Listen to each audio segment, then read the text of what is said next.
ಒಬ್ಬನಿಗೆ ಸಮಸ್ಯೆ ಆಯ್ತು, ಭಾಳ ಸಮಸ್ಯೆ ಆಯ್ತು. ಒಬ್ಬ ಜ್ಯೋತಿಷ್ಯ ಹತ್ರ ಭಾಳ ಸಮಸ್ಯೆ ಆಗೈತೆ ರೀ ಮನ್ಯಾಗ. ಏನು ಸಮಸ್ಯೆ ಆಗೈತೆ? ಒಟ್ಟು ನಮ್ಮ ಮನೆಯವ್ರಿಗೆ ನಮಗೆ ಹೊಂದಿಕಿಲ್ಲ. ಅಲ್ಲಿ ಏನು ಸಮಸ್ಯೆ ಹೊಂದಿಕಿಲ್ಲ ಅಂದ್ರೆ ಏನಾಗೈತಿ? ಅವ್ರು ಏನು ಅಡುಗೆ ಮಾಡ್ತಾರೆ ಒಟ್ಟು ಸ್ವಾದ ಇಲ್ಲ ಅದ್ರಾಗ ನನಗೆ. ಅಲ್ಲೋ ಜ್ಯೋತಿಷ್ಯದಾಗ ಏನರ ಹೇಳ್ಬೋದು, ನಿನ್ನ ಸಮಸ್ಯೆನೂ ನಮ್ಮ ಮನೆಗೆ ಹೋಯ್ತಿದ್ದು ಸಮಸ್ಯೆ ಅಂದ. ಮಾವ ಒಂದು ಉಂಗುರ ಕೊಟ್ಟಿದ್ದಕ್ಕಿಷ್ಟು ನೆನಪಿಸ್ತೀವಿ, ಮಹಾದೇವ ಒಂದು ಬದುಕ ಕೊಟ್ಟಾನ, ಈ ಜಗತ್ತು ಕೊಟ್ಟಾನ. ನಾವು ಬಯಸೋದು ತಪ್ಪಲ್ಲ, ಆದ್ರೆ ಬಯಸಿದ್ದೆಲ್ಲ ಸಿಗತೈತಿ ಅಂತ ಸಾಧ್ಯ ಐತೇನು?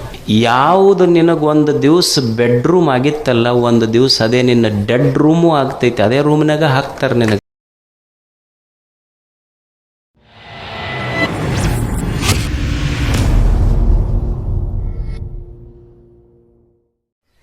ಈಗ ಸಂಸಾರ ಕೆಟ್ಟಿರ್ತೈತಿ. ಅದಕ್ಕೆ ಕೆಟ್ಟಿರ್ತೈತಿ ಅಂದ್ರೆ ಮಾತು ಕೆಟ್ಟಿತು ಅಂದ್ರೆ ಸಂಸಾರ ಕೆಡ್ತೈತಿ ಅಷ್ಟೆ. ಮಾತು ಕೆಟ್ಟಿತು ಅಂದ್ರೆ ಸಂಸಾರ ಕೆಡ್ತೈತಿ. ಮಾತು ಚಲೋ ಇತ್ತು ಅಂದ್ರೆ ಸಂಸಾರ ತಾನೇ ಚಲೋ ಇರ್ತೈತಿ. ಪಾಪಿಗೆ ಅವು ಹೆಣ್ಮಕ್ಳು ಅದಾರ, ತಾಯಂದಿರದಾರ, ಇಷ್ಟು ದಿವಸ ಮಾಡ್ಕೊತ ಬಂದಾರ ಅವರು. ಅವ್ರಿಗೇನು ನೀವು ಒಂದು ದಿವಸರ ಸಂಡೇ ಐತಿ ನೀವು ಅಡುಗೆ ಮಾಡೋದು ಬಿಡ್ರಿ ಅಂದಿರ, ಸ್ಯಾಟರ್ಡೇ ಐತಿ ಹಾಫ್ ಡೇ ರೆಸ್ಟ್ ತೊಗೊಳ್ರಿ ಅಂದಿರಿ. ಏನು ಮತ್ತೆ ನಿಮಗೆ ಸೂಟಿ ಇದ್ದಾಗ ಜಾಸ್ತಿ ಕೆಲಸ ಅವ್ರು ಮಿನ್ನ ಮಾಡಿ ಹಾಕ್ಬೇಕು ಮತ್ತೆ ಅವ್ರು, ಹೌದಲ್ಲ? ಅಲ್ಲ ಪಾಪಕ್ಕಿ ಹೆಣ್ಮಗಳು ಇಷ್ಟು ವರ್ಷ ದುಡ್ಯಾಕತ್ತಾಳೆ, ನೀವು ಒಮ್ಮೆರೆ ಹೆಚ್ಚಿ ನಾ ಬರೋದು ಲೇಟ್ ಆಕೈತಿ, ನೀವು ಉಂಡಿಲ್ಲ ಅಂತ ನೀ ಕೇಳ್ಬೇಕು. ನೋಡೋಣ, ಕೇಳಿ ಏನು ನೀನು ಕೇಳಿಲ್ಲ. ಒಬ್ಬನಿಗೆ ಸಮಸ್ಯೆ ಆಯ್ತು, ಭಾಳ ಸಮಸ್ಯೆ ಆಯ್ತು. ಒಬ್ಬ ಜ್ಯೋತಿಷ್ಯ ಹತ್ರ ಭಾಳ ಸಮಸ್ಯೆ ಆಗೈತೆ ರೀ ಮನ್ಯಾಗ. ಏನು ಸಮಸ್ಯೆ ಆಗೈತೆ? ಒಟ್ಟು ನಮ್ಮ ಮನೆಯವ್ರಿಗೆ ನಮಗೆ ಹೊಂದಿಕಿಲ್ಲ. ಅಲ್ಲಿ ಏನು ಸಮಸ್ಯೆ ಹೊಂದಿಕಿಲ್ಲ ಅಂದ್ರೆ ಏನಾಗೈತಿ? ಅವ್ರು ಏನು ಅಡುಗೆ ಮಾಡ್ತಾರೆ ಒಟ್ಟು ಸ್ವಾದ ಇಲ್ಲ ಅದ್ರಾಗ ನನಗೆ.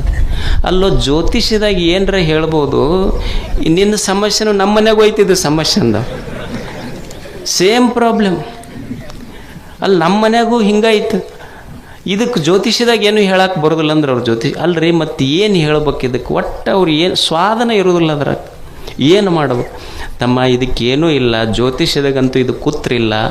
ನೀ ಎಷ್ಟು ಪಗಡಿ ಅವೇನು ಹಾಡ್ತಿರ್ಲಿ ಎಲ್ಲ ಹಾಕಿ ನೋಡಿದ್ರು ಏನೂ ಉತ್ತರ ಇಲ್ಲ. ಇದಕ್ಕೆ ಇರೋದು ಒಂದೇ ಉತ್ತರ ಏನಂದ್ರೆ ಅವ್ರು ಹೆಂಗಾರ ಮಾಡಲಿ ಭಾಳ ರುಚಿಯಾಗೈತೆ ಅಂತ ಹೇಳ್ಬೇಕಟ್ಟ. ಇದನ್ನು ಬಿಟ್ಟರೆ ಬೇರೆ ಉತ್ತರ ಇಲ್ಲ. ಅವ್ರು ಏನಾರ ಕುದಿಸ್ಲಿ ಹೇಳ್ಬೇಕು ಚಂದ ಭಾಳ ರುಚಿಯಾಗೈತೆ ಅಂತ ಹೇಳ್ಬೇಕು. ಇದು ತಲೆಯಾಗಿತ್ತ ಅದ ಇಟ್ಕೊಂಡು ಬಂತು ಮನೆಗೆ.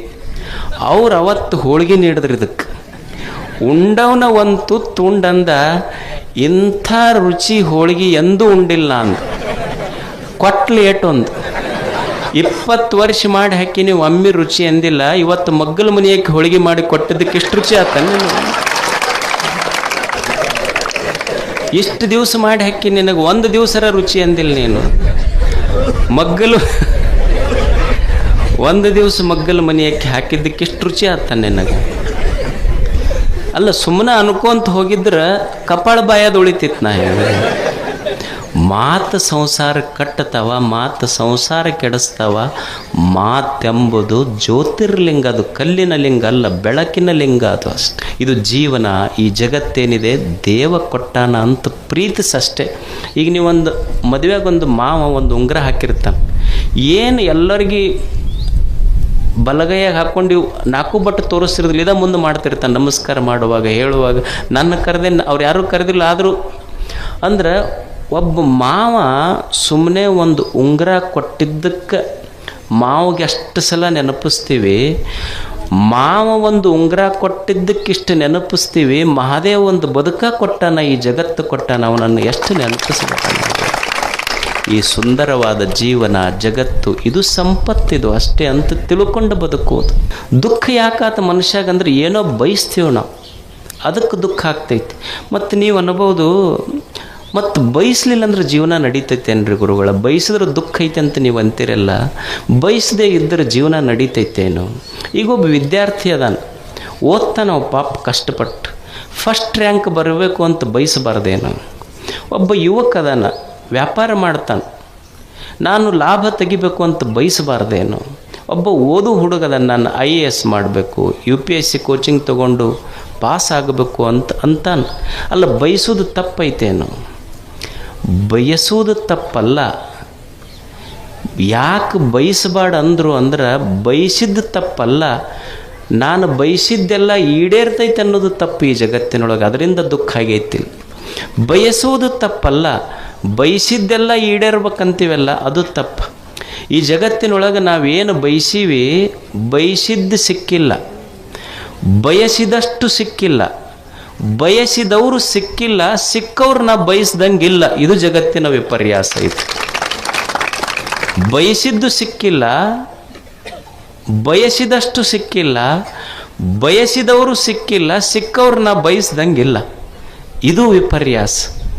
ಅದಕ್ಕೆ ನಾ ಅನ್ಕೊಂಡಂಗೆ ಏನೂ ನಡೆಯುವುದಿಲ್ಲ ಈ ಜಗತ್ತಿನೊಳಗೆ. ಜಗತ್ತು ಹೆಂಗಿರ್ತೈತಿ ಹಂಗೆ ನಾವು ಒಪ್ಕೊಂಡು ಬದುಕುವುದನ್ನು ಕಲಿಬೇಕಿಲ್ಲ ಅಷ್ಟೆ. ಈ ಜಗತ್ತೈತಲ್ಲ, ಇದು ಎಷ್ಟು ಕೋಟಿ ಜನ ಅದೀವಿ ನಾವಿಲ್ಲಿ.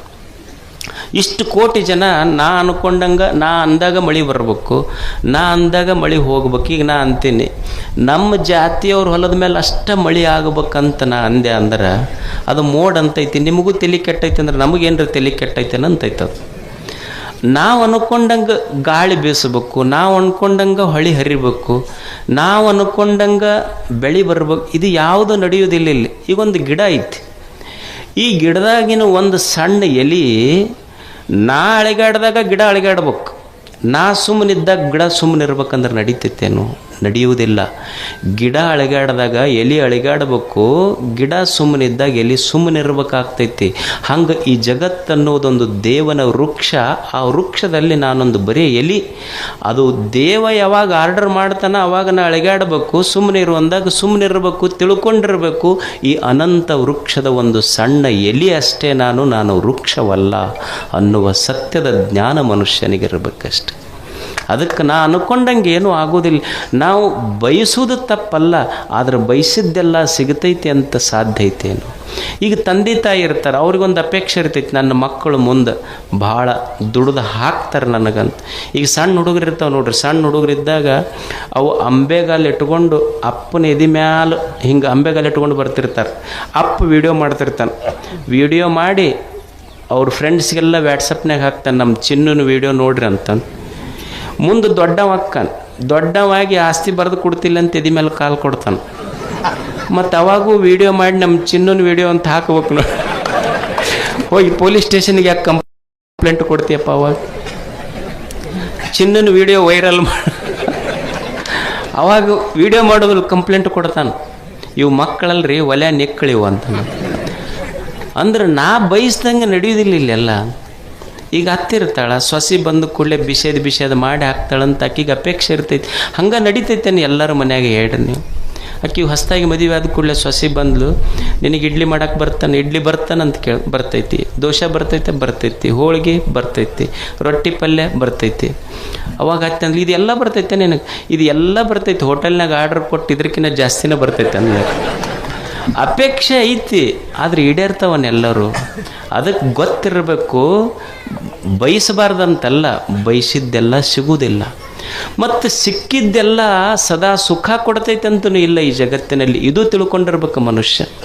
ನಮಗೇನು ಸಿಕ್ಕೈತಿ ಅದು ಸದಾ ಸುಖ ಕೊಡ್ತೈತೆ ಅಂತಿಲ್ಲ. ಈ ಜಗತ್ತಿನ ನಿಯಮ ಏನೈತಿ ಅಂದ್ರೆ, ನಿನಗೆ ಯಾವುದು ಈಗ ಸುಖ ಕೊಟ್ಟೈತಿ ಒಂದು ದಿವಸ ದುಃಖ ಕೊಟ್ಟು ಹೋಗ್ತೈತೆ. ಅದು ನಿನಗೇನು ದಕ್ಕೈತಿಲ್ಲ ಅದು ಯಾವಾಗಲೂ ಸುಖ ಕೊಡ್ತೈತೆ ಅಂತಿಲ್ಲ. ಈಗ ನಿನಗೊಂದು 10 ಹೋಳಿಗೆ ಉಂಡ್ರೆ ಭಾರಿ ಸುಖ ಆಗತ್ತಂತ ನಿಮಗಿದ್ರೆ, 10 ಹೋಳಿಗೆ ಉಂಡ್ರೆ ಸುಖ ಆದ್ರೆ ಒಂದು 50 ಹೋಳಿಗೆ ನೀಡ್ತೀನಪ್ಪ ಉಣ್ಣವಾಗ, ತೆಗಿರಿ ಅಂತ ಅಂದ್ರೆ ಒಮ್ಮೆ ಹೋಳಿಗೆ ಉಂಡಾಗ ಸುಖ ಆಗೈತಿ, ಒಮ್ಮೆ ಅದನ್ನು ಸರಿಸಿದಾಗ ಸುಖ ಆಗೈತೆ ಅಷ್ಟು. ಇಲ್ಲಿ ಯಾವುದು ಖಾಯಂ ಸುಖ ಕೊಡ್ತೈತೆ ಅಂತಿಲ್ಲ. ಈಗ ಒಂದು ದೊಡ್ಡ ಮನೆ ಕಟ್ಟಿಸ್ತೇಪ್ಪ, 4-5 ಬೆಡ್ರೂಮ್ ಕಟ್ಟಿಸಿ ಒಂದು ದೊಡ್ಡ ಬೆಡ್ರೂಮ್ ತನಗ ಮಾಡ್ಕೊಂಡಿರ್ತಾನೆ, ಇದು ನಾ ಕಟ್ಟಿಸಿದ ಮನೆ ಅಂತ.